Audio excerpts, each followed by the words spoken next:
Viewer discretion advised. Hey everybody, this week's episode of High and Hello is brought to you in part by Red Tinted Shades. Wear them outside, day or night, fucking sleep in them, Red Tinted Shades. My guest today is my buddy Ollie. I've known him from back in the day, back in, when I used to work at a Radio Shack, when those were still around. Kids, Radio Shack was basically a component store that tried to sell shitty Nick Cannon headphones and went out of business. It was a terrible idea, and hopefully God will never resurrect the piece of shit. Anywho, my buddy Ollie used to come in all the time, and he was great. He was a friend of one of the other co-workers at first, but you know how it is. We get to know everybody out here. So, yeah, he came by, and we talked about the Chicago NORML chapter that he's involved with. NORML is the National Organization for the Reform of Marijuana Laws. It's a nonprofit organization that started in D.C. way back in 1970. But I won't dive too deep into it now. I'll wait, let you hear it in the show. But, yeah, we talk a little bit about what Illinois and Illinoisians, or Illinites, whatever the fuck we're called, should expect if the Mr. Pritzker, the new governor, decides to go forth with this 420 Act and join on the bandwagon. So let's see how it goes. All right. Oh, one more big piece of news. H.R. 420, the Regulate Marijuana Like Alcohol Act. Oh my God. It's getting a lot of traction. I'm not going to lie. This could be it. This could be the thing that flips the switch over. So we'll see what happens. This could be huge for across the board. Because, I mean, come on. Alcohol kills more than probably any other liquid substance besides, like, what? Fucking gas? Acid rain? Think about it. And you're just willy-nilly just throwing shots back. I do it all the time. I don't mind just taking and then just fucking sitting on the couch and going to bed. That keeps me safe. Fucking, I've lost too many people to drinking and driving. I ain't lost one fucker out there to fucking not a single person. Alright. Well, without further ado, let's jump into it. Ollie, thank you again. Here we go. 3, 2, 1. God, such a lame snap. I got like... Oh. Fucking awful snaps today. Let's do a slap. What can I slap? Here we go. 3, 2, 1.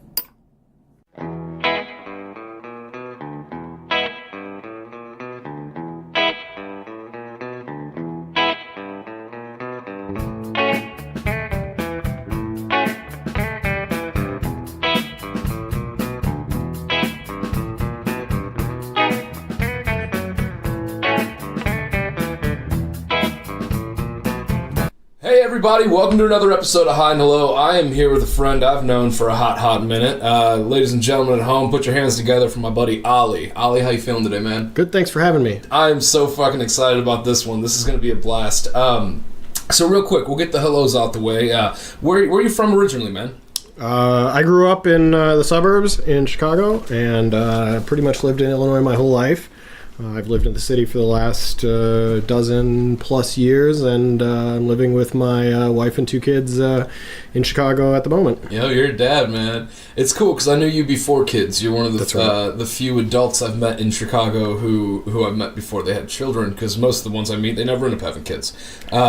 So Funny how that works. I gotta ask, man, you got 2 kiddos now, right? Yeah. How much has it really changed your life? It's a big shift. It's definitely a big change because you're focusing on those little folks most of the time, or all the time, or some kind of, you know what I mean, depending on your setup. But are they old enough for school yet?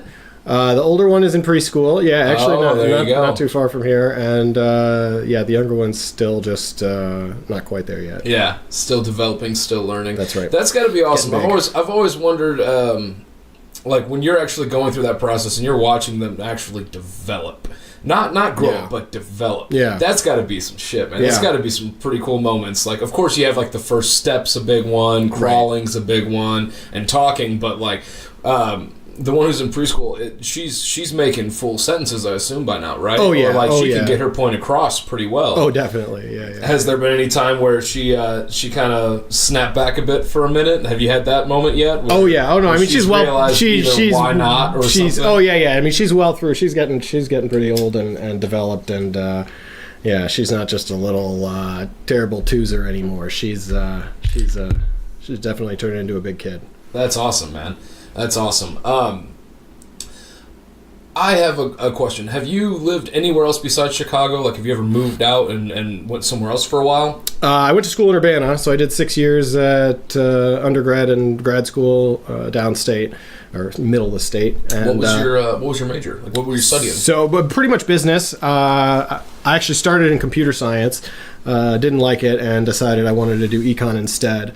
Funny story, actually, that I started taking econ classes because I was it was sort of like not exactly my minor, but like my concentration or whatever the heck they called it in my major when I was in engineering computer science. So I started taking econ classes, and the first day of Econ 101, professor, who was later the dean, I don't know, maybe he still is, you in front of 1,500 kids in the big auditorium on campus in Urbana is using the drug war to explain supply and demand. That, if you can reduce the supply, but all that's going to do is increase the price as long as there's still demand. So you can't reduce the demand by reducing the supply, right? Necessarily. Like, obviously on the extremes there's some limits, but in the grand scheme of a product like cannabis, where particularly, but even other drugs, but specifically cannabis, where it's so widespread, it's so easy to access, and it has been in the illicit market even prior to 15 or 20 years ago, when you had these legal states coming on with medical and adult use, but certainly since then. And so that was what really inspired me to get into economics, and eventually I switched to economics for my major, and then I did my MBA. So I have sort of a business background. So I spent that time in Urbana. Otherwise, I've lived either growing up in the suburbs and then in the city since I moved back. That's awesome. What was your first part of the city you moved to? Like, do you remember like which neighborhood? Was yeah. So I lived in, I guess, Lakeview. I mean, right along, pretty close to the lake in Lakeview, not too far from the ballpark. Now, going from living in the suburbs to living in the city, were you always going into the city, or was it something to where like I was always at arm's reach, and then I finally got to go? And did it kind of set you off when you first got here? Or was no, not at all. Very familiar with out the gate. The first one. So, growing up, and I always found that interesting, particularly from friends or people that I knew that grew up in other suburbs that weren't really that much further away. And granted, I grew up pretty close, and even close enough that we were still on the CTA barely. But it was, for us growing up, it was always a place where, we weren't in the city all the time, but we were going to museums, we were going to events, and we would do things. And it was understood, like, we live in the suburbs, and this is where you go to school and do stuff. But then, like, there's a reason you live around this. There's a reason why we've chosen to live near this big city, and we're going to take advantage of some of those things. That's awesome. And so for me, being in the city, I mean, it was certainly, as a young adult, out of school and working, it was something that I enjoyed and was glad to be able to do. But yeah, it wasn't like a shocking sort of difference for me. I was sort of used to it. When you first got on your footing basically in Chicago, did you have any kind of like clique you kind of realized you fell into, or like were you going out to like a comedy club occasionally, or were you going to like this bar every week, or like was there some kind of fold that you fell into, or were you pretty open across the spectrum? Were you just meeting new people all the time, or like did you try to stay pretty tight knit? No, it was some of both, I would say, and it changed because I moved. I lived in one area for a little bit, and then I was in the South Loop for a while before I got married. So it's definitely changed over time. That's fair. Did you ever have any crazy? Do you remember your first crazy subway story? Crazy subway story. Oh, geez. One of those St. Patrick's Day on the way home kind of thing. You got any of those crazy sightings? I mean, I've definitely seen, interesting folks down there. I don't, nothing that's ever been so shocking. I do think there was one guy who was smoking a joint in the subway car, like 8 a.m, like in the car, not like on the platform, not like in the subway, but like in the actual car. Yeah. Like, wow, That is bold. That is pretty bold. It just seemed unnecessary, really. Like, Right. is that the only place you could find between there and work? There was nowhere else, even like in the platform or in the somewhere. I don't know. I've seen and that's somebody, that's the best place you think you're gonna. I've seen somebody stand between the carts, like let the door shut behind them, and smoke their cigarette, and I was like, that's pretty interesting. Yeah. But to smoke a joint right on the 8 a.m. commute. Yeah. Well, that's a good thing, though, man. Like, one of the things on this pod that we try to do is try to, like, shed a little bit brighter light on Chicago. And, like, it's interesting you say that because, like, you guys lived, 45 minutes at most away from the city when you were in the suburbs? 45? Oh, not even that far. Or even closer. 30, Yeah, 25? less, yeah, you know what I mean? yeah. I know people who live, like, an hour and a half and who never venture out into the city just because they're like, oh, that's Chicago. Like, they see what's on the news. They see what's being brought to them. And one of the things that I feel like I can't say anymore is on the news. I feel like I have to be more specific. Yeah, because, you know what I'm saying? Especially in these times, you can't just fucking... Right. You can't be vague anymore. Yeah. You know what I'm saying? Right. It's interesting. Like, I don't know what to say. I really don't. It's kind of sad. One of the questions I was wondering, man, is has it ever felt like, as a citizen, you've had to pay this much attention? Like, you're I'm not going to say, like, you're vocal in a negative way, but, like, you're a pretty vocal presence when it comes to a topic. Not just, Rant in the Cup's fine. Not just a viewpoint or opinion, but, like, you'll focus on the topic and you won't dance around it, if that makes sense. You're a sharpshooter when it comes to issues that you care about. Yeah. Has it ever felt like you've had to pay as much attention? I mean, it's hard for me to say because I feel like I'm at an age where it's definitely been an evolution. You know, I've been varying degrees of politically involved for a long time, and so, but it's definitely increased as time has gone on. So I can't say how much of that is like me and aging and wanting to caring about these things for different reasons and wanting to be able to do something about them versus something actually changing. But I do think to some degree it's more necessary. Right. For the folks you out there listening to my virgin lungs coughing, when I first met Ollie, I was working at a Radio Shack and he was a buddy of one of my coworkers. And it was awesome. Every time we had this great view of downtown Evanston. Evanston, Illinois, for the folks out there listening, not familiar with Chicago, it's the town directly above Chicago. You can throw a rock from Chicago and hit Evanston. It's great for, B and C grade celebrity sightings, like Tim Kazurinsky cruising by, Jerry Springer hangs out that neighborhood once in a while. A buddy of mine was telling me that Jerry Springer fucking would stop by the basketball court, and he's like, it was a basketball court where, like, it was rare to see a white boy get on the court, is how he describes it. Right. And I was like, okay. And he's like, and out of nowhere, here comes fucking Jerry Springer with his, like, starter kicks and, like, his golf shorts or something. And he's like, hey, can I get in on one real quick? And he's out there and takes it off, white beater and, like, 75-year-old Jerry Springer out there playing with like 17 to 22-year-olds and they're all chanting Jerry, Jerry. On the sides he'll sink a three and they're all like, you just got on by Jerry and shit like that. Yeah, he's a cool dude. His daughter lives near that city or somewhere, but he used to come into the Radio Shack, speaking of that. But another reason why I'm bringing this up is I learned very early that not only do you have, like I said, your views and opinions ready and like, well, this is it. Like, no, like not even like hard stances. I wouldn't say like extreme thoughts, if you will, but like you have it down to where you've done the research and you've looked into it. You know what I mean? You're not wasting our time with your response, if that makes sense. And another thing is you are part of NORML. Right. NORML. Correct. So it's the National Organization for the Reform of Marijuana Laws. It's been around since the 70s as a national organization, as a lobbying organization, fighting for cannabis policy reform. And there are state and local chapters all over and have been across Illinois and the rest of the country and all over the world, really. Fighting for cannabis policy reform. And so I've been doing this with Illinois NORML for it's creeping up on 10 years pretty quick here. So it's something I've been doing for a while. So how did you find out about the organization? So yeah, I was looking for volunteer opportunities. At the time, there were regular meetings being held a couple of times a month with small groups of people getting together to talk about what was going on. And this was at a time when we had medical in other states, but not in Illinois. It had been talked about in Illinois, but wasn't getting there. We didn't have any kind of decrim in Illinois. Other states had done decrim, but it was still, we didn't have any of the adult use states passed yet. It was right around the time of California's first vote that failed.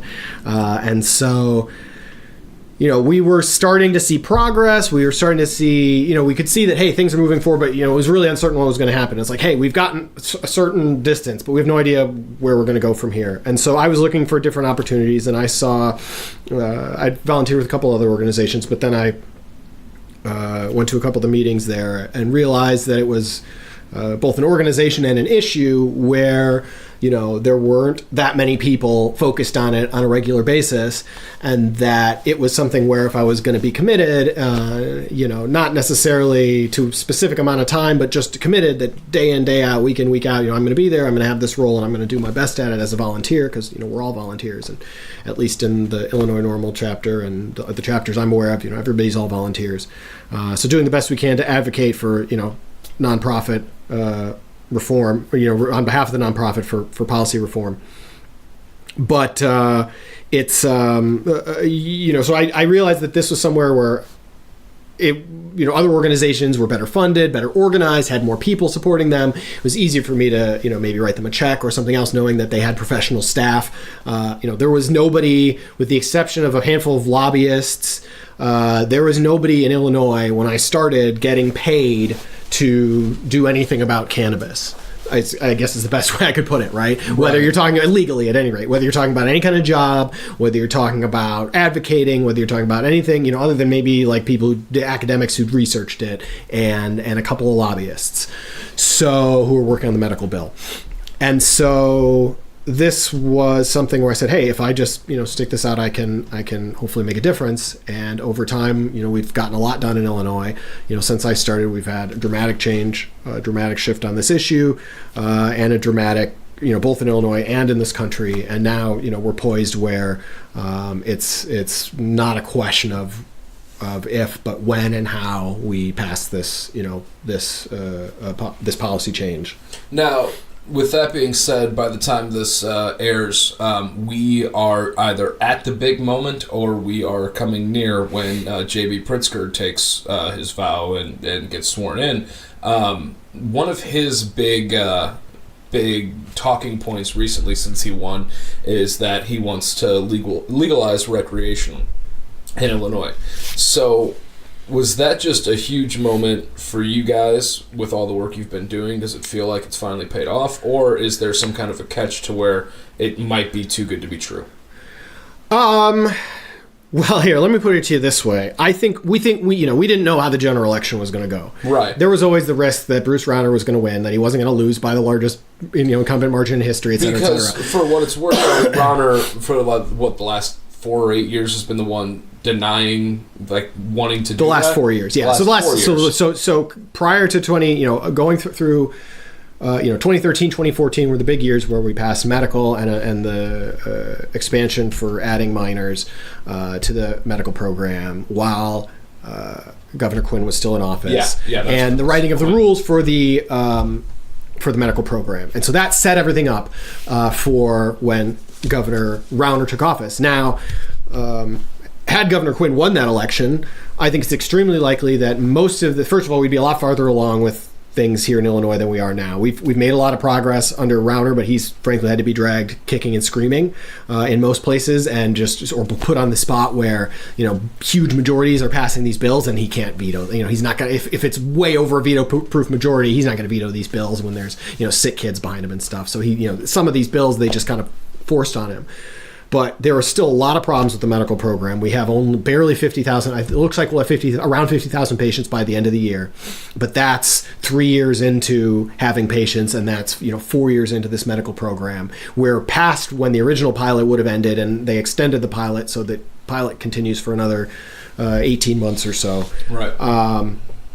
But there are a lot of changes that could have happened in that period over the last 4 years that would have been positive changes for the medical program, adding conditions, adding, reducing barriers, et cetera, which could have made the medical program a lot more effective. But that didn't happen. And so the flip side is now we have a governor who is supportive and who has been sympathetic. And so, as I was saying, going back to even before the primary, we knew the risk was in the general election. The risk was Rauner gets reelected. We're in a tough spot because he's still opposed to this. And if he wins in spite of everything, in spite of all the trouble he's had, then, it's going to be tough even on our issue. Like we might make some progress, but it's still going to be fighting, right? Absolutely. But when we look at the other side of things, even in the Democratic primary, all the major candidates were either supportive or were scrambling to try to be supportive in a couple of their cases. But really, the candidates that had the best chance, including Governor-elect Pritzker, were supportive, and not just supportive, but strongly supportive from the beginning, right? He didn't just come along at the end and say, sounds like a good idea.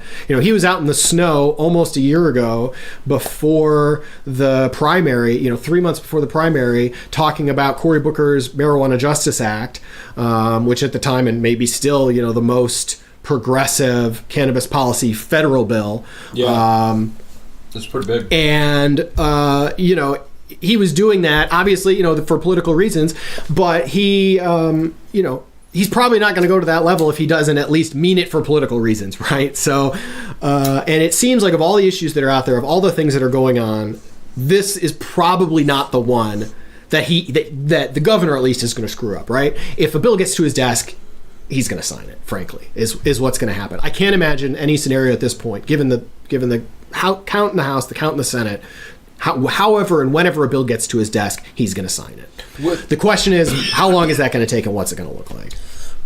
Without that aspect being brought into it, him saying he wants to legalize, how did you feel about him? Like, how do you feel without that aspect? What are your thoughts on Pritzker for governor?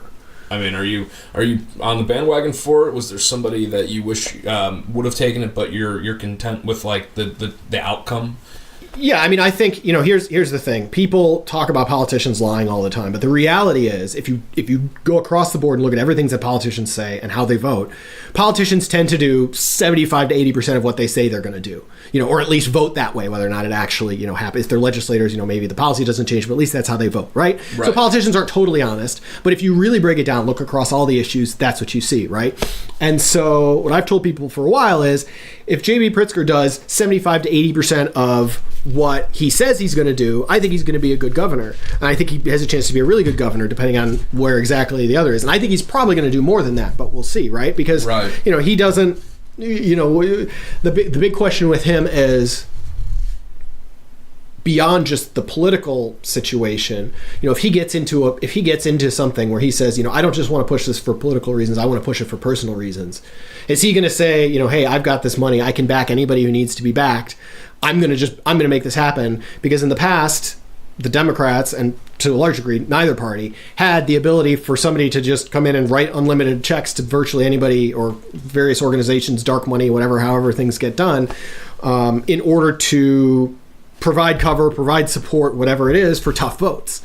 So, when it was Governor Rauner, or certainly prior to Governor Rauner, because he had the billions, but prior to that, when it was Governor Quinn or Governor Blagojevich or Governor Ryan or et cetera, when they were up against Madigan or the various political establishments, they were coming into it with their political constituency and their resources, but not what a billionaire governor comes into it, and certainly a billionaire Democratic governor comes into it. So, if the status quo, if the whoever fight, for example, on the progressive income tax, that's probably going to be the biggest one. Because, like I said, the cannabis thing, Pritzker's not going to screw it up. Maybe the legislature screws it up, but he's not going to screw it up. And I don't think there's enough out there to really, like I said, totally bog it down to where it stops. It might slow things down a little bit, like we've seen in New Jersey, but I think ultimately it's going to get done. But with something like the progressive income tax, if he can get the votes there, but he just needs the people, to know that he's got their back, is he going to do it on something like that? Not just for political, but because but because he thinks it's the right thing to do. We'll see. That's where it's going to come down. And I hope he sees the political writing on the wall. I think to follow in the steps of, for example, Governor Cuomo in New York would be a mistake. I think tacking to the center or tacking to the establishment or tacking to, the big business interest at this point is probably not the smartest thing he can do, but he's a billionaire and he just got elected by a huge margin. So he's got a lot of room to kind of do what he wants, but we'll see. I think he's got a lot of opportunity, and he's got, a unique opportunity. We'll see what he does with it. Have you gotten the chance in your time with the organization? What was California was the first state to legal, right? No, Colorado and Washington. Colorado. So California was the first in '96 with medical, and then Colorado and Washington were in 2012 were the first two states to pass adult use. Have you gotten to go to any of the legal states and see how they've handled it? I have, yeah. Yeah?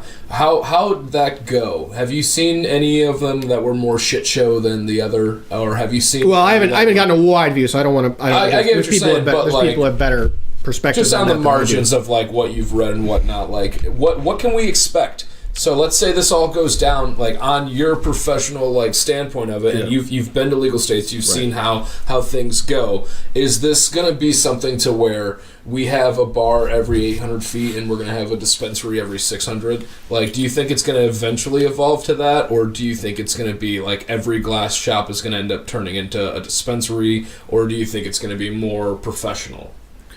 All of the above. Is that an answer to that one? I mean, yeah. I think you kind of covered. It's not going to be a homogenous situation, right? And in the sense that no businesses, right? Not all liquor stores are the same. Not all bars are the same. Not all tobacco shops are the same. Not all pharmacies are the same. Not all, et cetera, et cetera. Right. And so, depending on whether you're, urban, rural, suburban, different. Economics, I'm saying just different economic, situations of the neighborhoods, whatever it may affect status, may affect the ability. The availability of real estate, of whatever, where you're going to put these businesses in. But that being said, I don't think we should expect these businesses to be unusually dangerous or unusually burdensome. We haven't seen that with medical. We haven't seen that with adult use. You are going to see a range, as you see with some of these other shops, like you said, glass shops, or some of these, CBD, vape, kratom shops. I mean, there's even among those, there's a range of, more professionally run, nicer run, ones that don't, may not look as professional, but, they're all going to cater to different markets and different clienteles. We don't see, to me, the question isn't what do they look like, because, that's going to be, obviously that matters to some degree, but that's going to depend on a neighborhood. I think I misinterpreted the thought I was having. I think how I meant to word it was like, is it going to be as simple as getting a liquor license? Is getting a liquor license simple? Well, I guess not, but I'm just saying, like, in the sense of, is that what it would take? If all you need to have is the license for it, or is there more stricter regulations that happen when it first comes out? So that's Is it more treated like, you actually have a full business for this? You can't just own a fucking sweet shop and then also have, like, a candy shop. Could they do that? Is it like a liquor license in a sense? So... From what we've seen through other states, So a few things there. First of all, I think, we don't know whether the licenses are going to be limited or not. We know there are going to be different types and classes of licenses for different purposes, for different producers, distributors, transporters, retailers, etc. And that's going to certainly change and evolve over time. I think California has like 12 different classes of licenses, something like that. And so, something in the single digits, low teens number of licenses is probably what we would expect. It's also almost certain, home rule's a tricky thing in Illinois, but it's pretty likely that municipalities will have the ability to ban businesses. They won't be able to ban possession and use and any of the changes to the criminal law, but they'll be able to ban. They'll be able to have local bans on businesses, and that's another thing we've seen in other states. And so that's where, outside of a city like Chicago, where Chicago's not going to ban it, we don't know which individual cities and municipalities are going to ban, not ban, what in between. Right. And there's a lot of, that's a whole tricky issue in terms of regulation where, whether you have explicitly limited licenses or simply just, there's only going to, you're not going to have an infinite number of licenses, or there's only ever going to be so many. Having the local municipalities having control over not just zoning, but whether your business can even exist within their jurisdiction creates all sorts of tensions in terms of who does that affect then who gets those licenses? If the state is deciding who gets the licenses, but the municipality decides whether they can be there or not. And we saw that issue with the medical program here. It can create a tension in terms of affecting who gets a license, who can get a license, who can't get a license, based on whether or not they can get a location, whether or not they can get zoning, whether or not they can get approval from municipality. So there's definitely going to be some issues that we're going to have to deal with there, and there's going to be a lot of patchwork and change over time. You will see, neighboring towns, one town will allow it, another town won't, and over time those towns are going to have to decide, just like we've seen with the evolution of alcohol laws and all the different patchwork of alcohol laws we have in terms of sales and hours and days and from state to state and county to county. It's literally a second prohibition that's ending, right, exactly. And it's going to be this, and it's not going to be identical, but it's going to be, again, alcohol has a 3-tier distribution system. The alcohol folks think cannabis should have a 3-tier distribution system. Is it going to be? Well, maybe not, but it's not, it's going to be some kind of regulated tier-ish system, right? So the final details are going to work out, and hopefully they'll evolve, because again, we've seen what's happened in these other states. We're going to try to do our best by learning from what Colorado and California and Massachusetts and these other states are doing, but we can't. It's going to change over time. The market's going to change over time. What happens in Michigan is going to affect us. What happens in Wisconsin and Iowa and Missouri and Kentucky and Indiana, which are all non-adult use and for the large part non-medical states, although Missouri is just now going to be starting. So that's going to affect, in some of the other states, they're a little bit more contiguous. Here, we're a little bit more isolated in terms of the laws. So that creates this greater patchwork effect. Is it going to be a tourism effect? Are we going to have people pouring across the borders, shopping? We don't know. So just like folks are going to Indiana and Wisconsin to get fireworks, those folks might be coming here for their cannabis. Yeah. Jesus. Oh, man.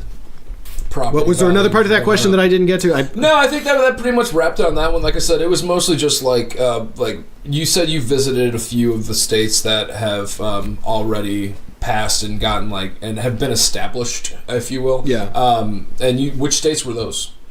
I've been to California so far. Okay. Yeah, primarily. Okay. Right.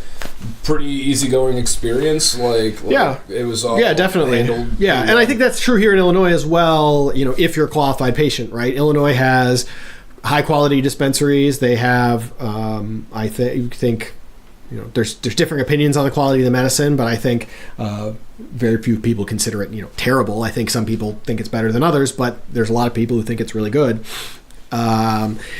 So relative to that experience, I think, we already have that sort of experience here in Illinois. The issue is, getting the card is the hard part. What's going to change is, instead of being one of the 50,000 people that has a card, you're going to be one of the million adult users, or whoever else wants to try it if they want to try it, right, who's over 21, who will have access to that same experience or a similar experience. Wait time, it's going to be going from a private gym to a clubhouse or something. Yeah, well, right now we have 22, or not quite 22, but 20 cultivation sites and 55 dispensaries for a state of 12 million people. We need a lot more. There's got to be a lot more production capacity. There's clearly a lot of other ancillary business capacity that's going to be built out, because some of these functions that are happening right now, for example, transportation, production of infused products, that's all being handled by the cultivators right now in the medical program. That's not going to be the case in the adult use. It's going to be broken up somehow. And so, cultivators may be able to do it, but there's going to be opportunities for transporters and infusers and et cetera. That's gonna change the way that happens. So there's definitely going to need to be an expansion, both in terms of capacity and in terms of the types of licenses and the types and numbers of businesses that are providing the various services that the existing 50,000 patients have. Right. But beyond that, it's not going to be that much different. It's a big jump, and I think that's what's really going to be interesting, because in other states, Massachusetts is probably the closest, where you are going, and New Jersey may be the next if they go ahead of us, where in California, Colorado, Washington, most of the other states that went to adult use, they already had fairly mature medical programs when they pass their adult use. And so a fairly large percentage of the adult use market was already directly or indirectly a part of that medical market. In Illinois, like I said, that gap is much bigger. We're talking about like 50,000 versus upwards of 1 million.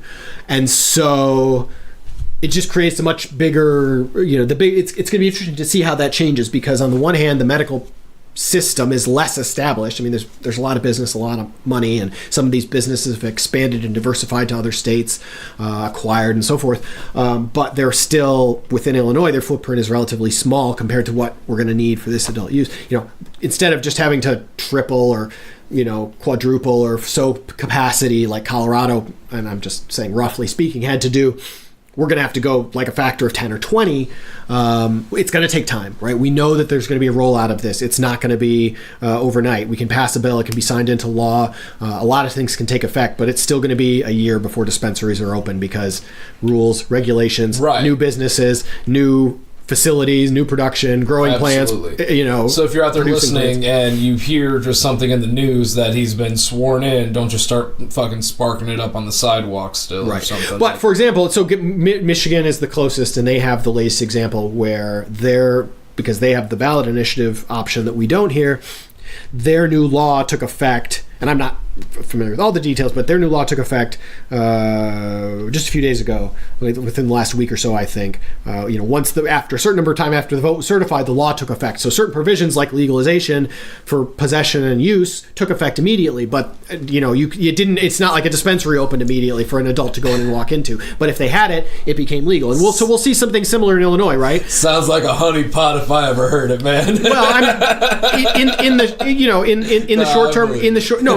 in the short term, if a law is passed, right, say next spring or summer, and it takes effect immediately, mm-hmm, those provisions in terms of possession and use will take effect immediately. So you won't be able to be arrested anymore for possession up to whatever the amount is. You will be able to use it. You just won't, for the period of time it takes to open adult use facilities, be able to purchase it. But again, same thing in Massachusetts, California, Colorado, Washington. All the states that have gone before us have seen the same thing. And between 9 and 18 months is a pretty typical time frame to get everything going, and we've got a long way to go. So I'm super excited for the income that is about. It's literally like we're pouring a shit ton of water down the well. You know what I'm saying? Yeah. And the thing is what do you think is going to happen when revenue starts coming in? How do you see the city getting cleaned up? What do you think money is going to be tossed towards? Or what do you hope? Like, what have you heard? Yeah, so there's everybody. Everybody has their different opinion on where the money goes. Personally, I think as many things related to education, public health, public infrastructure, those are the sorts of things we should be focusing on. Paying down our debts, paying down our pension debt, things like that as much as we can. It's some striking the right balance between paying down our old bills and being able to maintain or expand existing capacity of some of those key vital services, I think is important.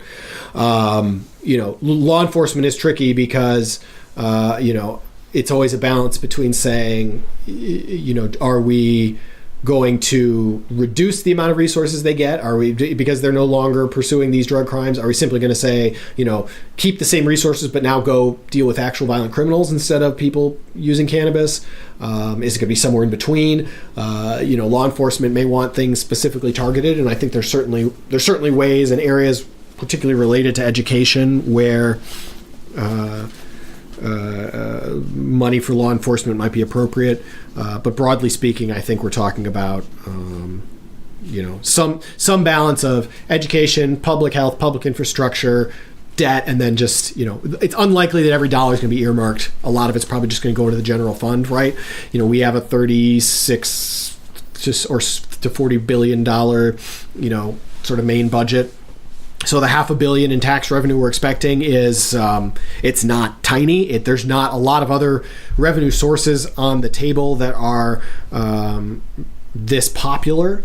Most of the revenue sources that are this large involve major changes to tax structures, whether you're talking about the progressive income tax or taxing services or retirement income or all these other things that are unpopular or relatively unpopular at least. And so this seems like an easy one, but it's also not the magic to solve everybody's budget, but it's real money. It's not $500 million out of a $30-40 billion budget is not chump change. It's real money, and it's real services that we can provide. It's real dollars we can put into all these places that need it. And we've seen it over and over now with all of these states legalizing and the revenue flowing in, and there's been a lot of maintenance that hasn't been getting done. There's been road work. There's been better streets. There's been parks. There's been just what do we want basically on the ballot? You know what I'm saying? Yeah. So I'm really excited about that. And there's no doubt people always, particularly in Illinois, say, "Oh, we're corrupt." They're just going to. We get these comments a lot. They're just going to misspend it. And it's like, look, that's always a possibility. I can't, as a somebody who advocates for cannabis policy reform, if a third or half the money from cannabis state taxes goes into the general fund, I can't make any promises about what the state does with the taxes. But if we have good mechanisms to make sure some of the money at least is going to the right places we want. And we acknowledge that, generating this revenue is better than having it in the illicit market. That doing something positive with it is better than having it just be in the shadows. Then it's certainly better than where we are now. So what's normal been? How does normal play into all this? Because it's obviously going to come down to legislations. It's obviously going to come down to restrictions from a higher power and shit. So how? If I'm listening to this right now and I'm driving a Lyft or I'm at work or something and I'm hearing all this this is eventually going to be a thing. I know NORML also does certain nights or free events, or it's like $15 towards the cause or something, and you can go there and learn about how you can get involved with training for the jobs that are going to be available, because this is going to be an entire market, man. This is this prohibition ending, if you will, at least in this state, when it does, it's going to be a fucking free-for-all, it feels like. I feel like there's so many people that have been waiting for this to happen here. Well, so how do you guys help? Where do you come in the grand scheme of it? So we have done some things in the past related to educating people, particularly around the medical program, about educating people when it was brand new about what it was going to look like, and helping patients and helping business folks, potential business folks, get a little bit of information about it. But for the most part, Illinois NORML at least has focused on, advocacy, direct advocacy in terms of getting people to contact legislators, lobby days, the bulk of what we're doing, because, again, in Illinois, we have to do things through the legislature. There have been some things on the municipal level, on the city level, and that'll come up again once this law passes. That's going to be relevant, as we were discussing, when we need to pass when we need to deal with whether a city is going to allow it or ban it, or what their ordinance is going to be, or how they're going to handle zoning and those sorts of things. That's going to come back. But broadly speaking, most of what we have to do happens in Springfield, in the capital. And so for us, it's about getting people wherever we are in Illinois, getting as many people we can, contacting the 118 members of the Illinois House and the 59 members of the Illinois Senate, and letting them know what they feel about this issue.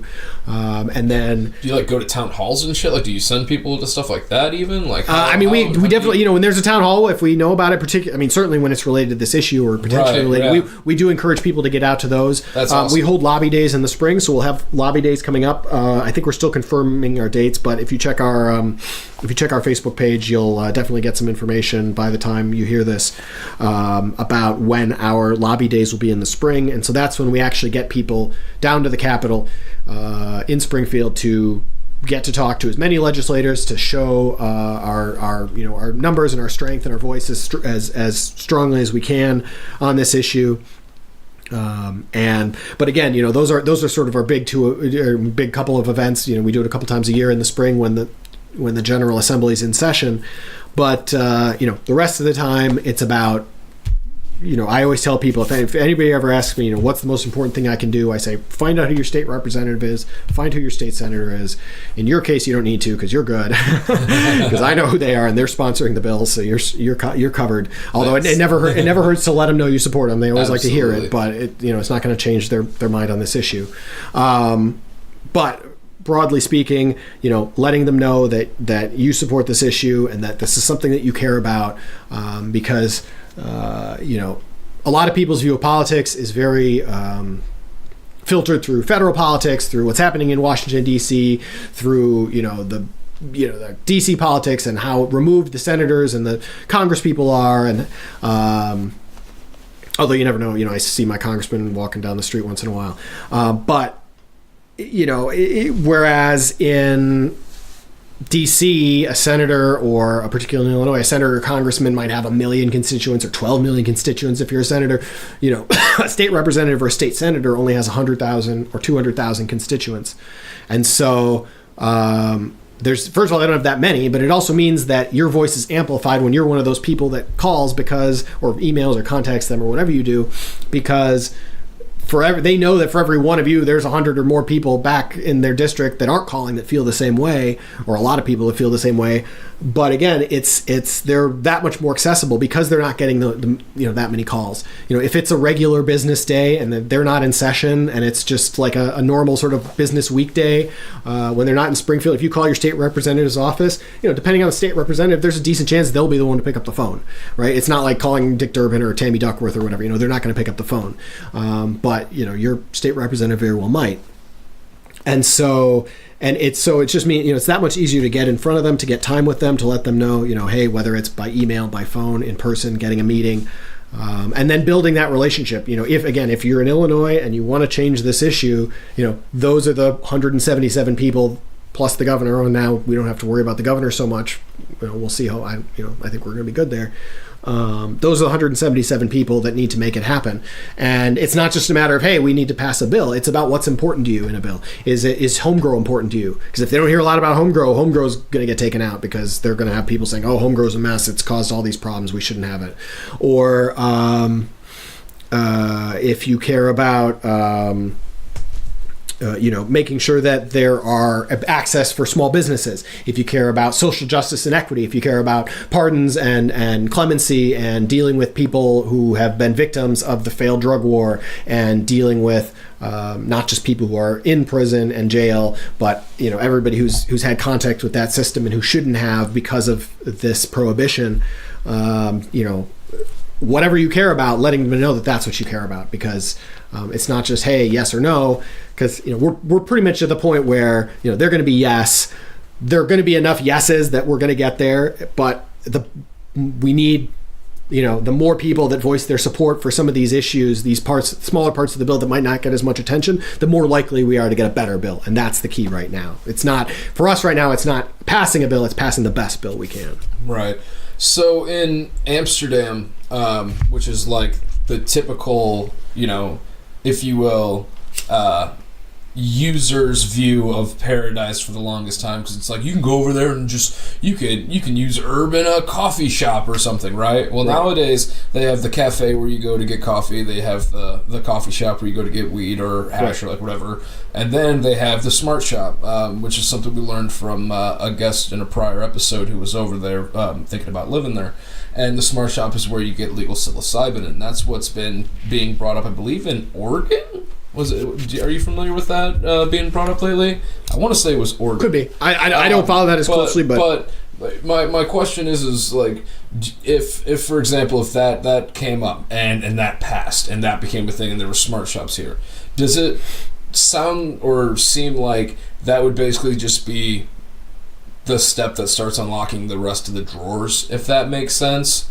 Are you talking about social use cannabis, or are you talking about psilocybin? So the idea legally? that social cannabis is starting to just sprout up, okay, just like fairly recently, within the last 15 years, right? Something like that. How long's cannabis been legal in the United States, just from on like a state level? The first California 2012 was Colorado and Washington. Colorado. So it's been 6 years. Yeah, California. Oh, 6 years. Okay. California wasn't until 2016. So with that being said, though, it was only 6 years, right? And to where a few states had started, and now there's already a talk of like this place might do psilocybin, which is like an obvious step up from use of marijuana. Right. So if that spreads, do you think that might be like something we should pay attention to? Do you think that's a little bit more concern than marijuana? Because marijuana is a fairly safe, even on a trip level, it's a fairly calm experience. Mm-hmm. You know what I'm saying? Mm-hmm. And from what I've heard of friends who have used psilocybin, for example, they say that can go one or two ways, my friend. Yeah. And so with talks of doing something along those lines, sure, another place like Amsterdam, which was a legal recreational marijuana usage spot, and then also legalized psilocybin on top of it. From what I hear, everyone pretty much handles it okay, but do you see that catching on if it brings more income into the States? I think it's possible. You know, I would say, first of all, you know, I definitely support. I'll send you the article. I definitely support ending prohibition of all drugs, but the question is, ending prohibition doesn't mean the same thing for all drugs. The way we, you know, even ending prohibition for cannabis still means regulating it in some ways. You know, we get a lot of people pushing back about, you know, well, it should be like tomatoes. And it's like, well, yeah, you know, tomatoes are regulated. Somebody's like, nobody's dressing up tomatoes in fancy jars and puts them in stores. I'm like, you've never bought a can of tomatoes? You never bought a jar of tomato sauce? Like, what are you talking about? Like, tomato-infused products are in fancy jars. I go buy them all. My wife sends me a text that says, go get me some tomato-infused products on the store. Yeah. And, you know, that's a very regulated product, right? It's been regulated for, you know, Department of Agriculture and taxes and public health and you name it. Like how many ever, you know, because it's a business. Administration. Right, exactly. It's a commercial product. It's a commercial product sold for human consumption. And so, you know, as it's produced and distributed, there are regulations on that. Cannabis is no different, right? So, but regulation means a lot of different things. Regulation is different if you've got one or two plants in your house or in your yard versus if you've got 50 or 100 plants that you're doing something with versus if you have a genuinely commercial enterprise where you say, hey, we're trying to run a business involving cannabis. And so, cannabis is still going to be regulated no matter what. The question is, how is it regulated? We think it should be regulated roughly like alcohol, roughly like tobacco, meaning adults should be able to get it.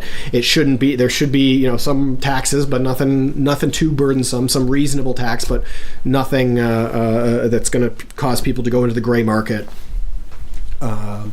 But then that may not be for psilocybin or other drugs. You know, there may be different ways that we regulate it, and so I don't have all the answers for that, right? I focus on cannabis. Oh, none of us have all the answers on this show. No, but I'm just saying, like I feel like I have a better answer on cannabis than I do on those in terms of what the regulation should look like. Personally, I think there is a lot of room to do experiments like that. Like, can we have access to these things? And I think even here we're starting to see that maybe not in that social club access kind of or commercial sort of pseudo commercial kind of setting, but in some sort of medical setting. There's a lot to be done there. There's a lot to be done to dismantle the war on drugs. That's this failed prohibition of all drugs.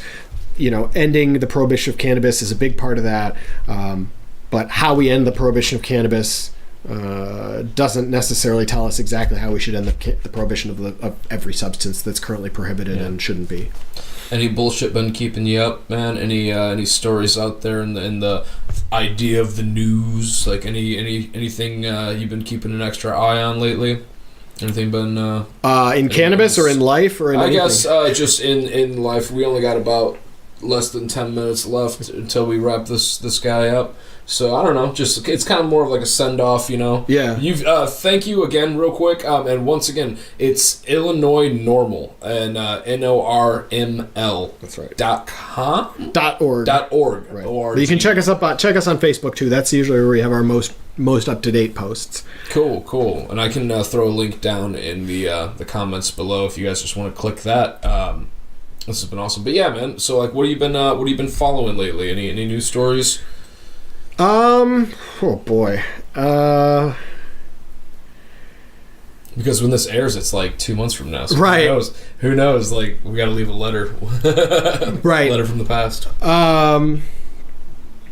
Well, I will say, since we're talking about cannabis, I'll just stay there because otherwise we'd get way too far afield. Personally, the thing that I'm the most interested in and care the most about as far as Illinois goes, but also more broadly, is how we handle the social justice and equity part of adult use. How we really deal with the way that the drug war impacted communities disproportionately and people disproportionately, and that it was a war on people and communities and not a plant. And so we need to respect that and deal with the fact that we need something like a Marshall Plan for cannabis for the victims of this war. And so what's that going to look like? California's been trying something, Massachusetts has been trying things, and trying to figure out, there's no, because anytime you have big business in America, there's always going to be different sources of power and balance in terms of who's pushing and pulling on what. But I think especially here in Illinois, we have, because of the legislative effort, because of having the governor on board, and knowing that in Michigan, right? So this is the difference between this is the difference between ballot initiative states and a legislative state, and this is where with a sympathetic governor, our medical program would have gone much better than it has until now, and why with a sympathetic governor, an adult use program is going to be much better. And I think ultimately our program will be better than a state like Michigan for it. Not that I'm saying they're going to do a bad job. Is that with a ballot initiative process, the citizens put something on the ballot and they vote for it, and it may have a certain level of detail, but then the legislature often has some opportunity to come back and try to fight back and claw it back and sort of trying to put their own twist and take on it. And it's always it's a difficult fight because you have the will of the people, so to speak, which may be only vaguely defined in some areas, and then the legislature and governor or whatever coming along and trying to monkey with things on the back end. And that's what's happening right now in Michigan, where the outgoing lame duck legislature and governor are trying to pull back as much as they can on this progress that this ballot initiative has brought. In Illinois, we really have a chance to build it from the beginning and say, from the way the law is written to the way the rules are written to the way the agencies that are going to implement those rules do that, we can really do it right. And it's different than casinos, and it's different than other similar regulatory business, sort of, hey, this is a new industry in Illinois that we didn't have before, type of opportunities. But we can really find a way to provide not just opportunity, but genuine reinvestment based on the people, for the people that have been impacted. And so I think that's where we really have a great chance, and I'm really interested to see how that evolves. That's the part of this that I'm the most curious about, because the rest of it, I feel like whether it's sort of the numbers of licenses or the types of licenses, again, it's Illinois, it's a big state, it's always going to be lots of stakeholders pushing and pulling, lots of people at the table trying to get their piece of the pie. But I kind of think, that'll hopefully sort itself out in a roughly reasonable way, compared to how these things sort of go. Absolutely. I think, the social justice part is something where we can say, hey, we can do the best job. We can look at what the states that have looked at this and tried to do things and look at where they've had problems and where we can do even better. So that's what I'm the most interested in on that issue. Dig it, man. Dig it. Well, dude, thank you very much for coming by. I appreciate this, and I'd love to have you on again, and we can sit down and shoot the shit about whatever other topics we got in our arsenal. But I'm really glad we got to sit down and discuss the one we had today. Great conversation. Thank you very much. Absolutely. Thanks for having me. Anytime. Anytime. And I'll take you up on it. All right. So, folks out there, once again, we said it like 4 or 5 times, but I'm going to give it to you one last time. It's Illinois NORML. NORML. Illinois NORML. All right, check it out. Love you guys. Bye. Hell of a good time. Ollie, thank you once again for coming by the studio, man. Everyone out there, don't forget to like High and Hello on all social medias, Twitter, Facebook, Instagram.